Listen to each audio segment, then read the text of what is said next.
গত 14 মাসে বিএনপির কাছে মানুষের যদি বা কিছু এক্সপেকটেশন ছিল, বিএনপি তার কাছে যেতে পারেনি, থাকতে পারেনি। প্রচুর পরিমাণে চাঁদাবাজি এবং দখলদারিত্বের অভিযোগ উঠেছে। বিএনপিকে যদি আপনি প্রশ্ন করেন তখন বলবে কারণ জামাত কি করেনি, কিন্তু পারসেপশনটা কীরকম হয়েছে আমি বলছি মানুষের সাথে। আপনি ধরেন একটা সার্ভে করেন 100 জন লোক, স্যাম্পল স্টাডি যেভাবেই করেন, প্রফেসর ইউনূস যেটা বলেছেন এইটা আমার মধ্যে কোনো শঙ্কা তৈরি করে না। শেখ হাসিনার ডক্টর ইউনূসকে আমি কোনোভাবেই এক সমতলে দেখি না। প্রফেসর ইউনূস 2007-এর দিকে একটা রাজনৈতিক দল করেছিলেন, নাগরিক শক্তি। ওর কি ম্যানিফেস্টো, কিসের কি, কিচ্ছু জানি না আমরা। উনি ডক্টর কামাল যখন গণফোরাম করেন তখন সেখানে গিয়ে একটা বক্তৃতা করেছিলেন রিটেন, আমার স্বপ্নের দল বলেছিলেন ওনার স্বপ্নের দলটা কেমন। সেই স্বপ্নের দল উনি করতে শুরু করেছিলেন SMS দিয়ে। আমি এই কথা দিয়ে তাকে ছোট করছি না, তাকে বড় করবার তো প্রশ্ন নাই এটার মধ্যে। আমি বলছি যে একটা রাজনৈতিক দল SMS পাঠিয়ে করার কথা যিনি ভাবেন এবং সেই নিয়ে যিনি মনে করেন, যিনি স্বপ্ন দেখেন, তার আসলে স্বপ্নটাই বড় স্বপ্নময়, আমাদের বাস্তবতার ছোঁয়া নাই। এটা আমাদের বোঝা দরকার, বোঝা উচিত।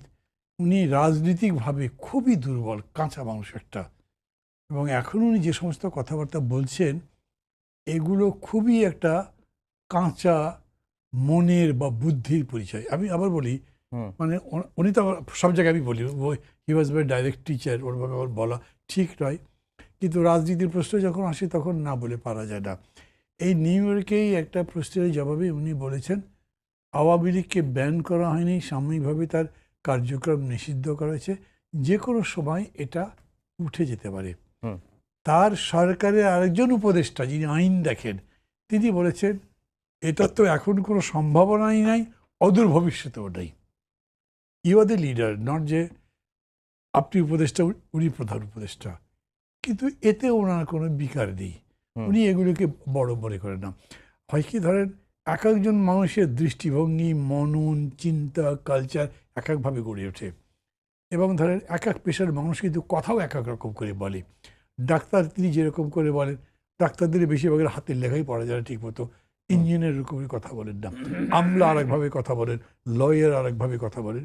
তো প্রফেসর ইউনূসও আমি জানি না এইটাকে এনজিও করবার কারণে না কোন কারণে উনি যেভাবে কথাবার্তা বলেন সেই কথাবার্তা, মানে সাপোজ আমি যদি এরকম বলি, যদি একটা তাত্ত্বিক বিতর্ক উঠে যেতে পারে, everybody should be an entrepreneur, প্রত্যেকে এন্টারপ্রেনিউর তো হতে পারে না, কোনোভাবেই হতে পারে না, সায়েন্স পারে না, কিন্তু উনি এটা দিয়ে মানুষের মধ্যে একটা স্বপ্ন তৈরি করতে চান, সাকসেসফুল হয়, কাজে লাগে। বিকজ অনেক বড় জায়গায় গেছেন তো, বললে মনে হয় কত দামি কথা বলেছেন, বাট এইটা হয় না। এরকম অনেক কথাই আছে। আমি তার প্রথম দিকে তো ধরেন তার বক্তৃতা আমি খুব নিয়মিতভাবেই ফলো করতাম। আমি কতগুলো জিনিস খুব কমন দেখি। ব্যক্তিগত আলাপচারিতাই উনি এরকম বলেন, মানুষের মধ্যে আছে অপার সম্ভাবনা, তার আছে বিজয়, বড় সৃজনী, তার আছে একটা শক্তিশালী মনন, সে একটা কালেকটিভ এন্টিটি, শুধু তার বাধা তাকে ইনিশিয়েটিভ নিতে দেয় না, উদ্যোগ হতে দেয় না। তার উদ্যোগটা তুমি মুক্ত করে দাও, সে অসাধ্য সাধন করতে পারে। মানুষ অসাধ্য সাধন তো করেই। যে মানুষ গুহায় ছিল, বনে জঙ্গলে ছিল, সে আজ কোথায় গেছে এটা তো মানতে হবে, কিন্তু তার মানে এই নয় যে সবাই সব পারে। কিন্তু উনি এরকম ইকুয়েট করে বলেন, এই কথাটাকে আমি সেরকম করেই মনে করি। যেটা বলেছেন অনেকে বলে এটা তো ঠিক কথা, এই কথা এদেশে এসে হয়েছে তো, 5 বছর থাকেন আপনি আজীবন থাকেন, এগুলো বলেছে। মানে আমরাই বিভিন্ন জায়গায় বক্তৃতা করেছি যে উনি যদি এরকম থাকেন সেটা তো একটা ফ্যাসিবাদী কায়দায় থাকা হলো। ভোটটাই কিছু কীভাবে থাকবেন, উনি নিজে কি থাকবেন আপনারা যে দাবি করেন, এইটা নিয়ে উনি কোনো ব্যাখ্যা দেননি, কিচ্ছু করেননি।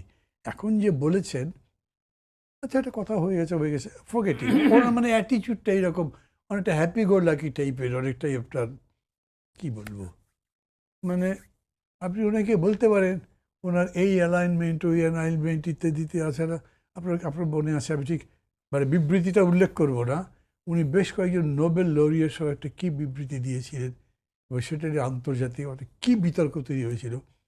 এখন উনি রীতিমতো টুপি পরছেন, আল্লাহর ওয়াস্তে এই ওই সবই বলছেন, কিন্তু that statement was absolutely opposite. মানে হয় কি একটা জিনিস, পলিটিক্স কিন্তু একটু ডিফিকাল্ট সাবজেক্ট।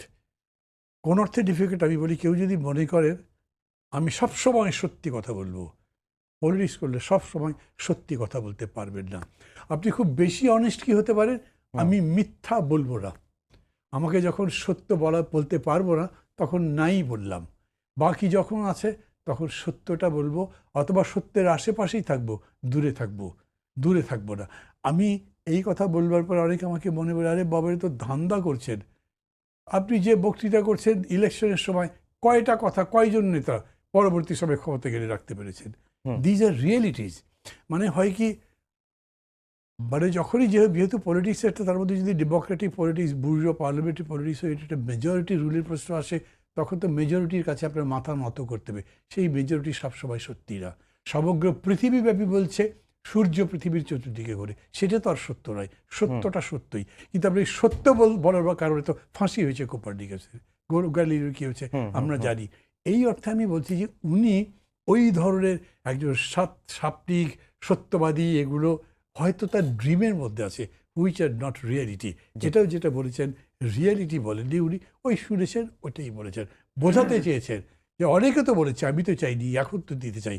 আমি কিন্তু এটা মনে করি যে উনি নির্বাচন দিয়ে দিতে চান, বিকজ এইটা তার খুব স্বাদ লাগছে না।